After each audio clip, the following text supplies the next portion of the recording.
It can be inspiring to see so many young people so passionate about the environment. This is the spirit in the 50 or 60 students who showed up to the semi-annual beach clean on Saturday, April 27th at Point Gretchen Park in Dunkirk, coordinated by Dr. Jarvis of the English department. At the event was Dr. Tracy Marafiotti, a communications professor, who says that this turnout was about half of what's normal, probably due to the weather. That weather was awful. Yeah. It was the coldest, most miserable one I've ever been at, and I've been going for, a decade now.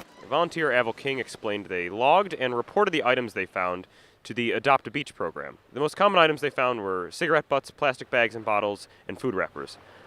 Other random items found their way onto the sand as well, including syringes, tires, tiki torches, and shotgun shells. Unfortunately, the items they find must be thrown into the trash because the recyclable pieces are too dirty to be recycled at all.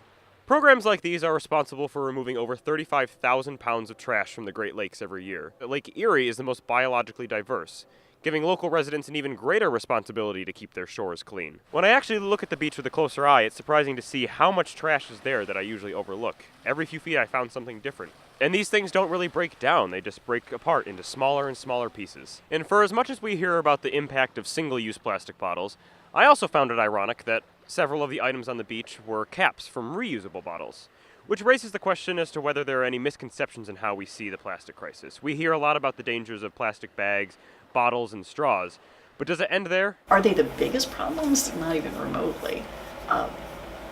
But they're easiest to tackle.